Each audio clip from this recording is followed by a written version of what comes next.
What is going on, beautiful people? Today we're going to be asking the question, who was the first narcissist in your life? Who?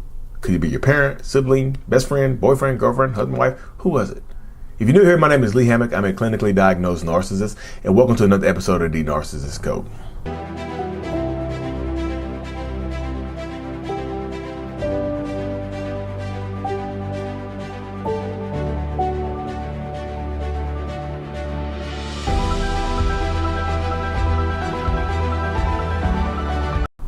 Boom, welcome back. Y'all see, I retired the finger pistols. I told you I would. I told you I would retire them, and now they're gone. But yes. Who was that first elusive narcissist in your life? I know it happens.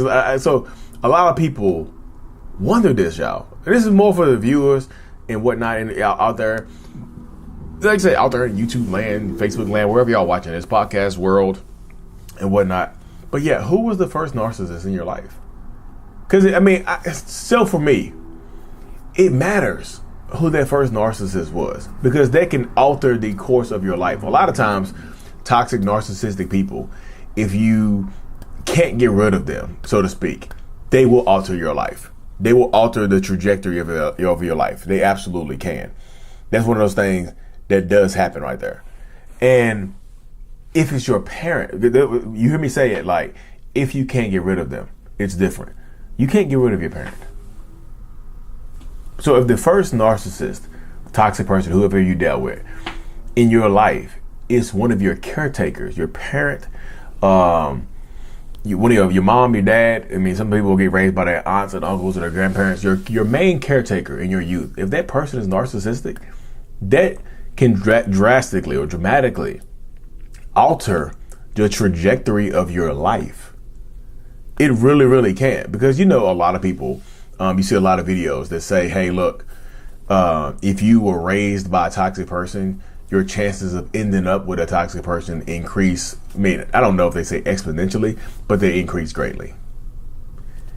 If you get raised by a toxic narcissistic person, chances are you might end up with a toxic narcissistic person because that's what you're accustomed to, right? That's what you used to experiencing in relationships, within a household dynamic. Hey, this is what I grew up around, so this is okay. This is what I saw my mom and dad doing, so this is okay. This is how I saw my mom treating my dad, or how my dad was treating my mom. So in my mind, or in my unconscious brain, these behaviors are acceptable because this is what I grew up in. This is okay. So if the first narcissist in your life was your parent, because think back, y'all, think back. Who was answer this question? Drop it in the comment section. Who was the first possible narcissist, toxic person that you dealt with? Who was it?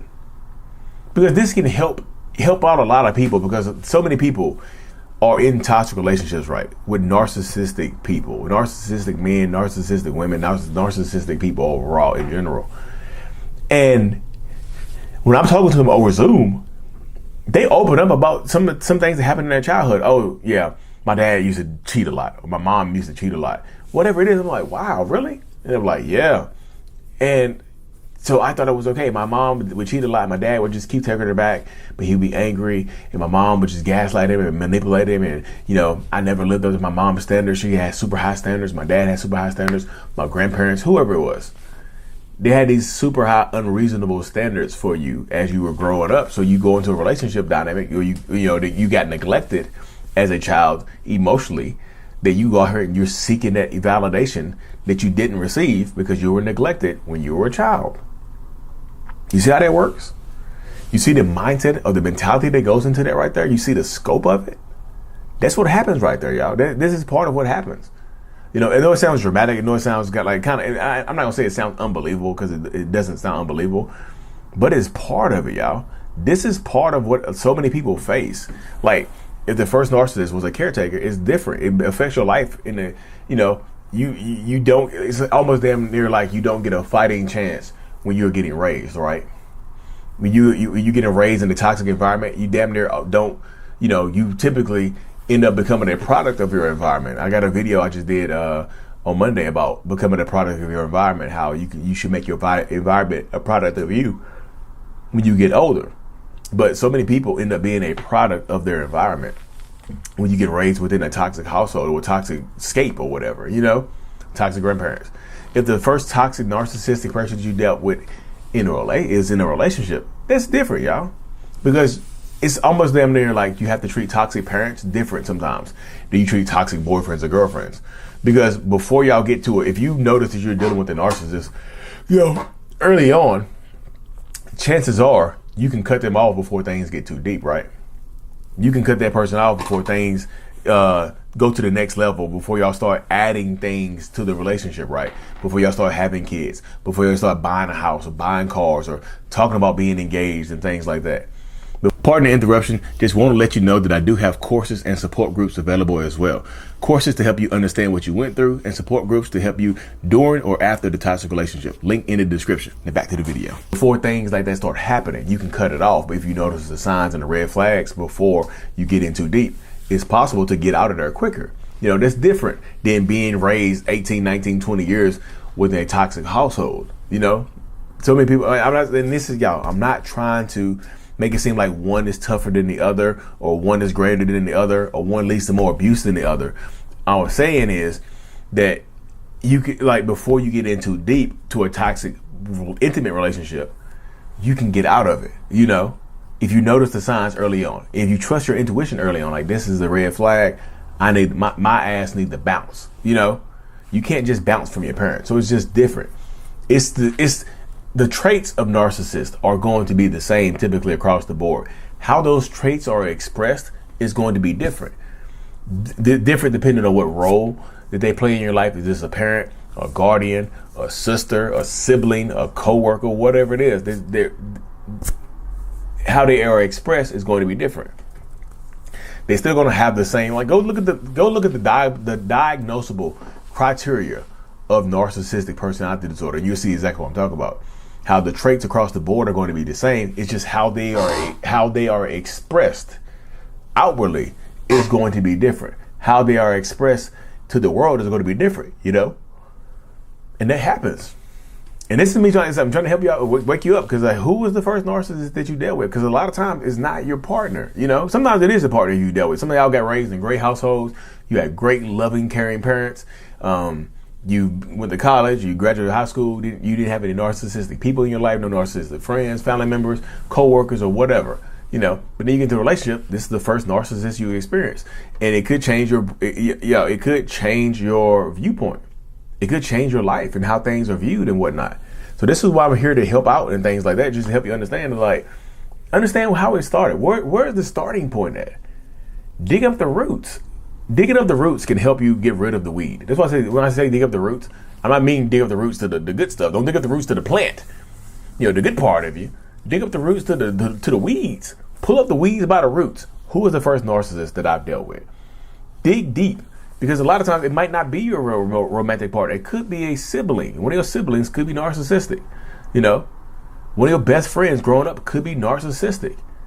Some of your teachers that you have to depend on to teach you and educate you could be highly narcissistic.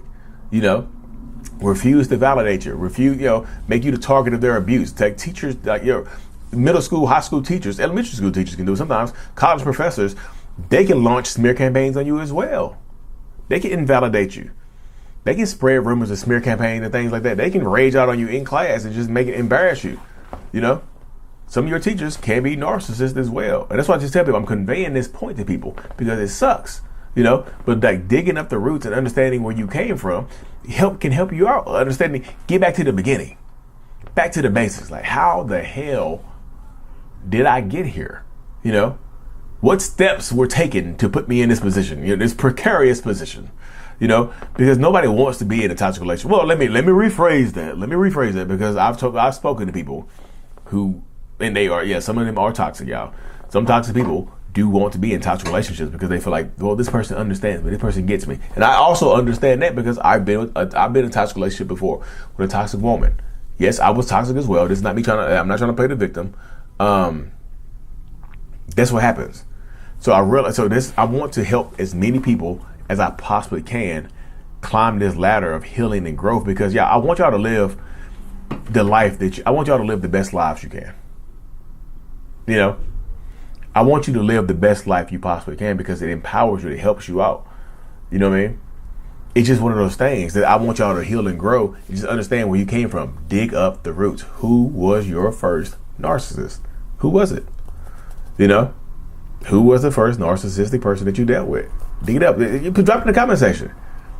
Let's say this is about healing and helping out people right here, y'all. It's like, drop in the comment section, who's the first narcissist that you dealt with, and how do you think that affected your life? If it was your parent, partner, grandparent, your best friend, your cousin, your co-workers, like I said, your bosses can be narcissists. Your first narcissist you might encounter could be at your first job, or it could be your boss, your supervisor. You know, the CEO of your company could be highly toxic and narcissistic. You know, so who was the first narcissist, and how did it affect you? Because it can help you. It helps you heal to get out your system, but it also helps other people. It's like, wow, me too. I like people making friends, y'all. I'm about to start doing. I'm gonna end the video with this, y'all. I'm about to start doing in-person and online workshops as well. So I got a list of cities and things that I want to do here coming up pretty soon. But like, if y'all are interested in having a workshop in a city near you, just drop where you are. If y'all see the city that you're already in, just like their comment. Just like if it's Atlanta, Georgia, I got Georgia on the map. Washington, D.C., New York City, L.A., those are already on the map. You know, Houston, Texas, Dallas, Texas, those are on the map. Drop your city. If you already see your city, just like it, y'all. I'm planning my in-person workshops and stuff like that. Anyways, y'all, make sure y'all subscribe to the channel. Until this is out. Peace. Thank you so much for making it to the end of my video. I am extremely grateful for you. Have no idea. If you haven't already, make sure you go ahead and subscribe to the channel. Helps reach more people. And click on the screen to watch another video or to browse through another playlist. There's also a link on the screen to check out my courses and my support groups to help you heal and understand what you've been through. Thank you so much again. I will see you in the next video. Peace.